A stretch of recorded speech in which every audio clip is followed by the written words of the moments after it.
Hey everyone welcome back to my channel Anvesha's passion. तो आज আমি বানাবো মোগলাই পরোটা আর এটা আমার ফুল প্রুফ রেসিপি। এর আগেও আমি কয়েকবার বানিয়েছি আর যতবারই বানিয়েছি একদম পারফেক্ট হয়েছে। তোমরাও আমার প্রসিডিওর ফলো করে একবার ট্রাই করে দেখো, you will thank me letter.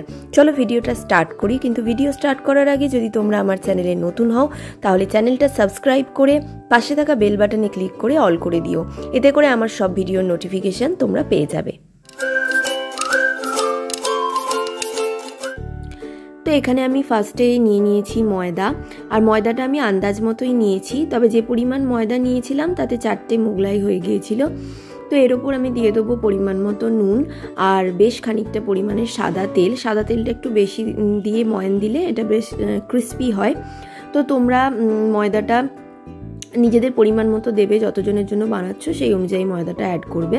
তো এর মধ্যে জল মিশিয়ে নর্মালি যেরকম ময়দা মাখে সেরকমই একটা ডো তৈরি করে নেবো। তো বেশি সফটও হবে না, বেশি হার্ডও হবে না, নর্মাল যেমন আটা মাখে সেরকমই একটা ডো রেডি করে নেবো। তো এখানে ডোটা রেডি হয়ে গেছে। এর ওপরে আমি হালকা খানিকটা তেল দিয়ে ঢাকা দিয়ে রেস্ট হতে দিয়েছি 15 মিনিটের জন্য। এখানে একটা পেস্ট বানাচ্ছি, তো যার মধ্যে আছে পেঁয়াজ, রসুন আর কাঁচা লঙ্কা। তো আমি 3টে পেঁয়াজ নিয়েছি, 10-12 কোয়া রসুন আর 2টো কাঁচা লঙ্কা দিয়ে এটার একটা পেস্ট বানিয়ে নেব।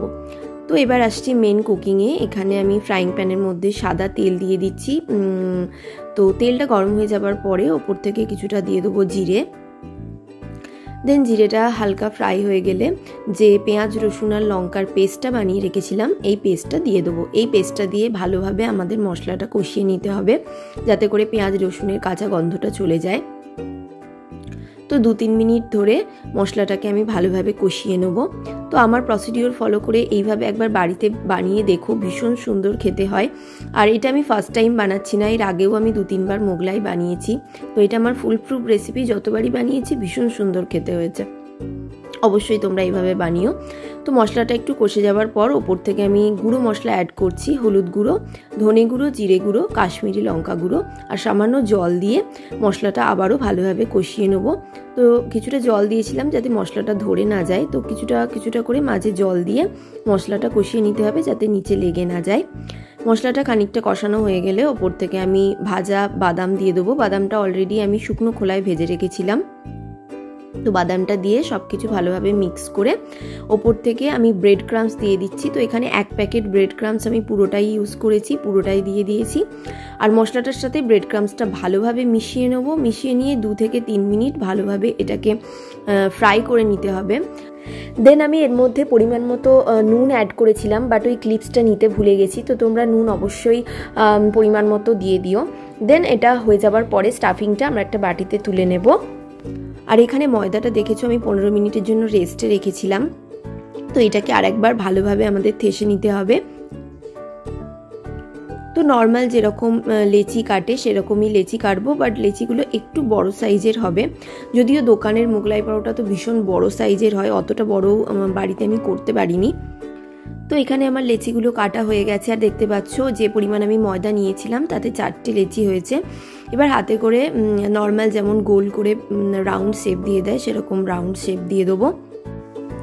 তো এখানে আমি যে মশলাটা বানিয়েছিলাম স্টাফিংটা, সেটা থেকে মোটামুটি 4 থেকে 5 চামচ নিয়ে নিয়েছি। আর এর মধ্যে আমি 2টো ডিম ফাটিয়ে দিয়ে দেবো। তো এখানে আমি 2টো ডিম ফাটিয়ে দিয়ে দিলাম। আর এটা ভালোভাবে আমাদের এই মশলাটা ডিমের সাথে মিক্স করে নিতে হবে। তো যেরকম স্টাফিংয়ে লাগবে আমি সেরকমভাবে এই মশলাটা ইউজ করব। এই জন্য কিছুটা আগে আমি নিয়ে ডিমের সাথে বানিয়ে নিলাম। তো তেল দিয়ে যেমন পরোটা বেলে সেভাবেই বেলে নিতে হবে, বাট এটা যেহেতু পুরো একদমই ময়দার, তো এটা ভীষণ মানে গুটিয়ে যায়, যতবার স্ট্রেচ করা হয় তত গুটিয়ে যায়। তো পেশেন্স নিয়ে এটাকে বেলতে হবে, আর যতটা পাতলা বেলতে পারবে ততই পরোটাটা ক্রিস্পি হবে। তো এই বেলাটা একটুখানি ট্রিকি আছে, তো এটা গুটিয়ে যায়, যতবারই বেলা হয় এটা গুটিয়ে যায়। দেখতে পাচ্ছ আমি এখানে যতটা পেরেছি পাতলা করে বেলে নিয়েছি। এবার এর মধ্যে যে স্টাফিংটা বানিয়েছিলাম ব্রেড ক্রাম্বস আর পেঁয়াজ, রসুন, বাদাম দিয়ে ওই স্টাফিংটা এর মধ্যে দিয়ে দেবো। দিয়ে পাতলাভাবে এটাকে স্প্রেড করে দিতে হবে। বেশি স্টাফিং দিলেও আবার বেরিয়ে যাওয়ার চান্স থাকে।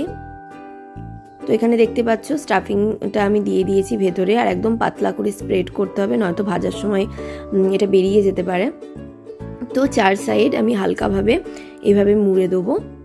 কোনো রকম জল বা ময়দা ইউজ করার দরকার নেই, নর্মালি হাতে করে এইভাবে মুড়ে দিলেই ওটা সিকিউর হয়ে যাবে।